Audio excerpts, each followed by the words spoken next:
Carmenza Gomes passou 9 anos reconstruindo a execução extrajudicial do filho. Vitor desapareceu junto com outros 2 jovens em agosto de 2008. Os corpos dos colombianos foram encontrados no mês seguinte no norte de Santander, bem longe de Soacha, localidade onde os 3 viviam ao sul da capital Bogotá. As autoridades acusaram as vítimas de pertencer a uma organização paramilitar e que morreram em combate. Los habían emborrachado e los llevaron Foram embebedados e levados até um falso posto de controle do Exército, onde foram entregues aos militares. O Exército ficou com eles, que apareceram mortos no dia seguinte.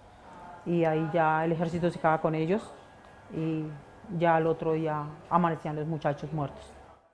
Na longa luta por justiça, Carmenza revelou o maior escândalo da história das Forças Armadas da Colômbia, os chamados falsos positivos. O termo era usado para justificar execuções de civis por militares que apresentavam as vítimas como mortos em combate e resultado da guerra contra as guerrilhas e contra os paramilitares do narcotráfico.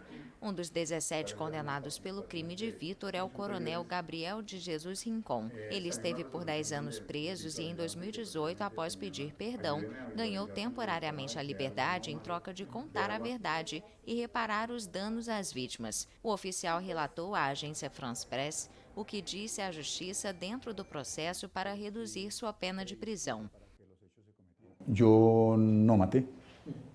Não matei, mas facilitei para que outros cometessem o crime. Sabia da situação e não denunciei. Isso permitiu que as unidades na área de combate realizassem esse tipo de procedimento. Na área de combate, hicieran essas práticas. O Ministério Público documentou 2.248 casos de falsos positivos entre 1988 e 2014, boa parte entre jovens pobres.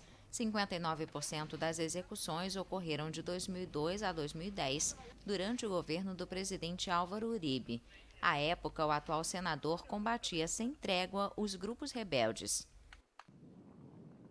As instigações, lo llamamos assim, as investigações, chamam o procedimento assim, eram realizadas pelos comandantes dos pelotões e tinham de dar resultado. Isso levou os militares a cometerem os crimes. Os assassinatos ilegais ganhavam a impressão de legalidade para impressionar a opinião pública, ou seja, que eram mortes em combate sem realmente ser. resultados em morte em combate onde realmente não lo era. O major Gustavo Soto também relata que não importavam capturas, somente mortos. Em 2006, quando comandou uma força de elite do exército colombiano contra sequestros, seguiu a diretriz, segundo o político, por orientação do alto comando que exigia resultados.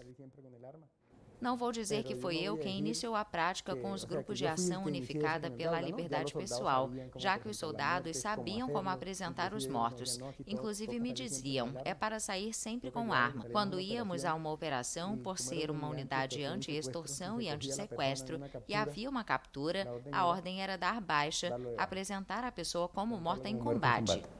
Em troca de matar civis, os militares recebiam dias de folga, medalhas e promoções. Bueno, los soldados que daban muertes. Os soldados que matavam tinham 5 dias de folga. O comandante anterior dava 3 dias, mas quando eu cheguei não conhecia nada e disse que não me importava, que daria 5 dias. Por mim não há problema, eu lhe dou 5. Soto assumiu o comando com um resultado operacional de 10 a 14 mortos, número que foi multiplicado até a saída dele da unidade 1 ano e meio depois. Durante o tempo que estuve de comandante,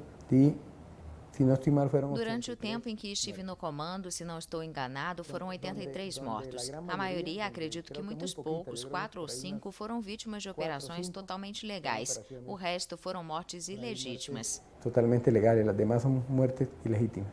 Soto também ganhou liberdade temporariamente em 2018, após acordo de cooperação com a Jurisdição Especial pela Paz.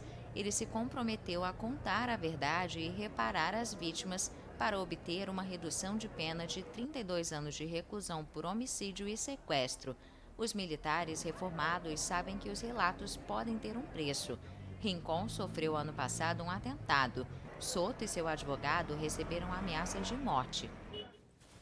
Contar la verdad después de un conflicto de más de 50 años. Contar a verdade após um conflito de mais de 50 anos, com a participação de muita gente de diferentes segmentos sociais, coloca sem dúvida o delator em risco. Implica un riesgo para quienes lo hacen. A mãe de Vítor, Carmenza, considera que o Estado é o maior responsável pelos crimes. Para ela, a única forma de minimizar a dor é pela verdade.